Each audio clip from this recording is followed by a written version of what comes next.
Listen to the 48 Hours podcast for shocking murder cases and compelling real-life dramas from one of television's most watched true crime shows. Go behind the scenes of each episode with award-winning CBS News correspondents and producers in Postmortem, a weekly deep dive. Listen to 48 Hours wherever you get your podcasts.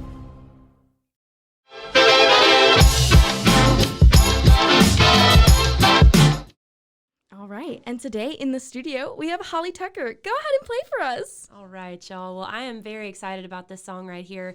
I wrote it a little while ago with a couple of good buddies of mine, and I just really wanted a song that would sort of give me some inspiration for the hard times and remind me why I do what I do, and that beauty isn't really always found in the most expected places, and sometimes the most unlikely things can pop up in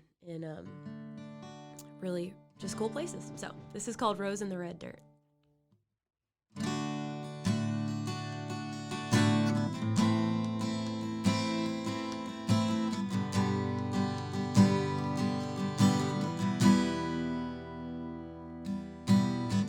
Some days I'm out of place, but I've never been lost. I'm right where I wanna be, thorns and all. I can't just sit here and look pretty, like that's enough for me. I've always been a dreaming child, a streak of crimson growing wild, like a rose in the red dirt, a raindrop in the desert. I fight the fight with a smiling face, and every day amazing grace takes a soft heart and a thick skin, standing tall, steady, giving in when people say it'll never work. Oh, like a rose in the red dirt.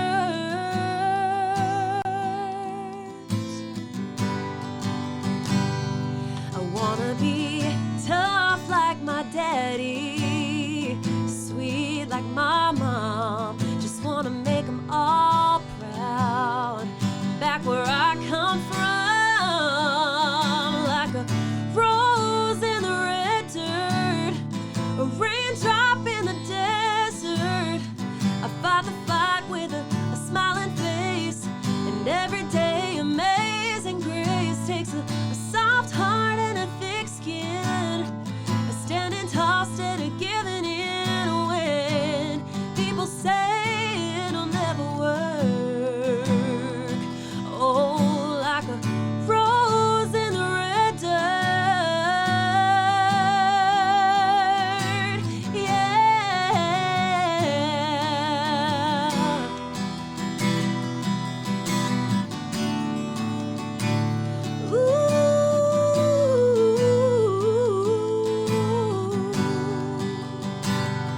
It might be against the odds, against the grain, a whole lot of stubborn and half insane, but I promise you, I'm gonna break through,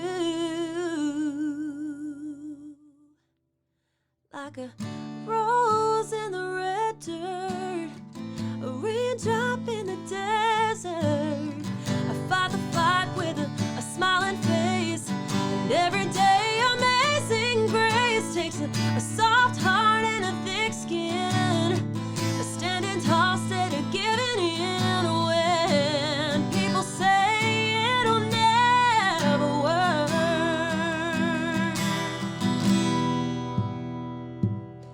Like a rose in the red dirt.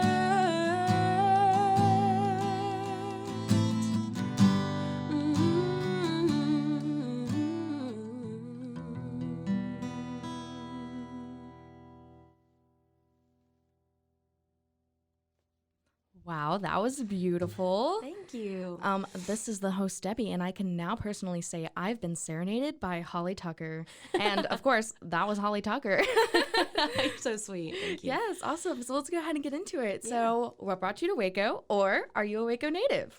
I am a Waco native, so I have grown up here my entire life. My parents actually met here when they were both at college at Baylor, and so they loved the place, so they never left. Yeah, and what really got you involved in music? You know, actually, it was a lot to do with my parents. They, like I said, met back in college in Baylor, and my dad was in a singing group called Revised Edition. He was the lead singer, and he was looking for a person that could play piano and do background vocals, and so he found his way to my mom. Aw. And so then after college, they traveled together on the road for 6 years, and then decided to settle down and have a family, and they never stopped singing, though. They were always worshiping in a church somewhere, like leading worship, or they were singing at weddings or special events or anything like that. And so I got to watch my parents on stage growing up, and it made me really want to be like mom and dad. So I've been singing. I got on stage for the first time when I was 7 years old here in Waco, actually. Woo! And so it's just been music ever since. Wow, that's super amazing. And how did you get your start, like making it big? Oh man, I don't know that I'd say I made it yet, but you know, I have had a good amount of good things happen to me over the years, and you know, one of the biggest things that still means a lot to me is my time on The Voice. That was 8 years ago. It's really crazy to say that. 2013, right? Yeah. Wow. Yeah, crazy to think about how long ago that was. But I was on season 4 with Team Blake Shelton, and got to top 6 that season. So ever since then, I've just been, you know, writing and recording and traveling, touring all over Texas, doing Texas country music, and I love it. So that's what I'm at. Yeah. What was it like being away from home for so long? Well, I mean, on the show, you know, I was gone for maybe like 6 months collectively. Okay. And then, you know, I actually touring over Texas, you know, I've been gone sporadically. Yeah. So I've never really left home. I've always been here in Waco, and I love that. You know, it'll always be home for me. Yeah. And what was it like during the last year with the pandemic? How did that affect your touring or affect your music? It really brought it to a standstill, honestly. I know, you know, some people were able to stay out there and do little things here and there, and so was I. I mean, I got to do some acoustic things, and especially a lot of Facebook Lives and Instagram Lives and stuff like that. But, you know, as far as making an income, it really put a dent in that for me, and I'm only just now starting to book up again. So it's been hard on everybody. So I get it. Yeah. Yeah. And it's nice to get back in the, you know, swing of things as it's going on. And now you have some great events. I know you just did the thing on Friday for at the barbecue restaurant. Yes. You did the acoustic lunch. Yeah. So that was really fun. Yeah. And then of course you have the event coming up on Friday. Or yes. Go ahead and tell me a little bit about that. Yeah. So it's actually this Saturday. And it's at Lee Lockwood Museum and Library, and the whole thing benefits Lee Lockwood. So it's a great organization. They do a lot of fun things there, and you know, I'm proud to be a part of an event like this. So, and they've labeled it A Night with Holly Tucker. So that's what I'm going to try to make it, is just like letting everybody in on getting to know who I really am, and say a lot of things and play a lot of music that I don't necessarily get to do at my full band shows. And so I'm hoping that people come away with it really feeling like they've gotten a lot out of it. So that's my main thing with it. And I know that tickets right now are $10 in advance, and then they go up to $15 at the door. And there are still a few, I think, VIP tickets left, and those are $25 each. So I'm very excited to get out there and do some live music again. I've been wanting it. That's super amazing. And I know you've done a lot with nonprofits in the past. I know you've worked with the Heart Association. You've worked with Fuzzy Friends here in Waco. Yeah. You've worked with Meals on Wheels. What do you love about working with nonprofits? You know, it's just an opportunity for me to give back. You know, every time I get on stage and get to perform my heart out and you know, get to speak with people and you know, just that kind of thing, I feel like they're giving me their time. And so for me, get out there and do things with nonprofits and give of my time is just really rewarding. So it's all about giving more than you receive, and that's what makes it great for me. And I know you love representing Waco, and you've even mentioned Waco in a few of your songs. Oh yeah. And I know that it's really like family to you, and it's really just your home. I know that you just got engaged in January over at Dichotomy. Do you want to tell me a little bit about that?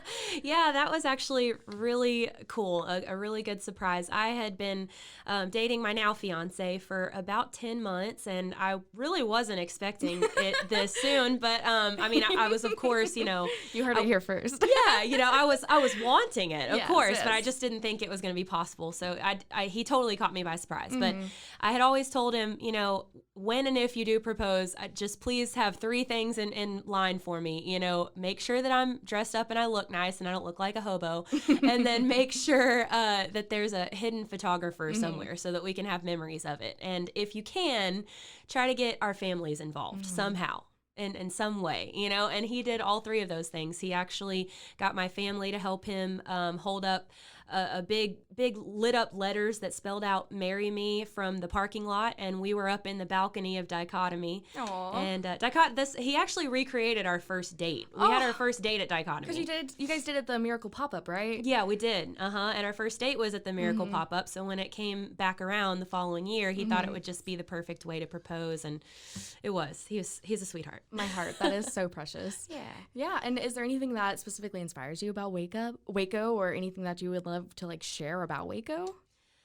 I particularly love and have always loved that Waco is such a melting pot. And that may be a little cliche, but I really believe it's true, because there's people from literally all walks of life, and you can, go into one place here and see somebody that and then go into a different place and see somebody else so it's while it is a melting pot and there's a lot of different people, it's also got that small town feel.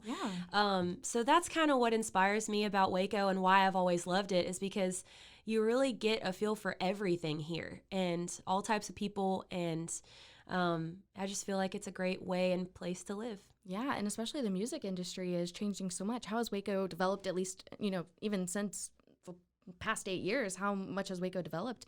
Yeah, Waco has always had a great music scene, and a variety of music scene, too. There's country, there's rock, there's hip-hop, hip-hop, metal, Tejano, there's all of it, and lots of different venues to play as well, which is really cool. You can't say that in every city.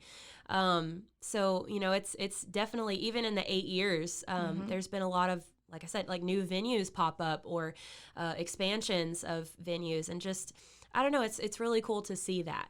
Yeah. And what are some more things you would like to see happening in Waco? Maybe not even music related, but just in general.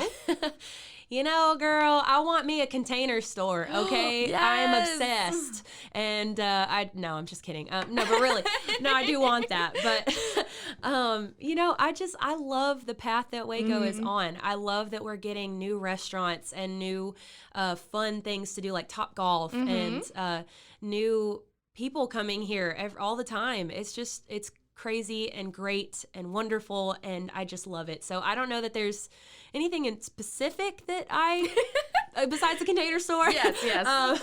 But yeah, Pappadeaux's, that's another one. Ooh, what's Pappadeaux's? It's a seafood place. And they have them in Dallas and Austin, but we have yet to have one in Waco. Sponsor us. Yes, absolutely. Please come to Waco. Yeah, so those kind of things. That's really cool. And is there anyone you want to shout out here in Waco?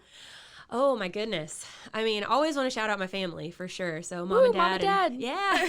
And Shane, my brother, he's out there. And then of course my fiance, Spencer. So it's just, thank you so much for giving me the opportunity to be here and do this. Is there anything else that you wanted to share today or tell Waco while you're here? A while back, you had mentioned that I had written a song about Waco, and I still actually play that live. I'm probably going to play that this Saturday night, so I'm very excited about that. But it's called Welcome to Waco, and, it received, not just the song, but the music video and everything received mixed reviews when we first released it, and some people said it wasn't diverse enough and it didn't describe Waco enough, and I think that would be a challenge for anybody to do, because like I said, Waco is so diverse. But I would just probably say, for Waco, please continue to be nice and hospitable to our visitors, and if there's something that you don't like, or something, you never know how you can change somebody's life or put a smile on their face.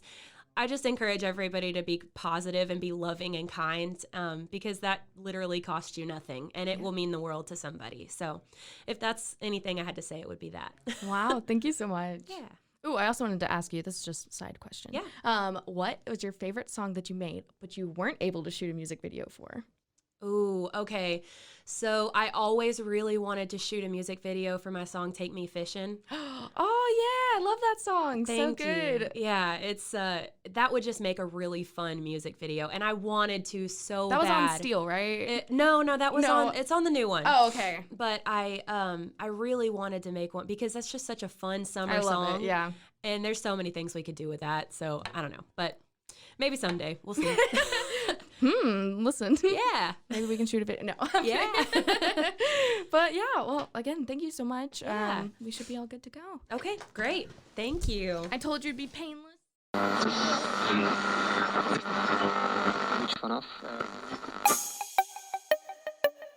This has been a Rogue Media podcast.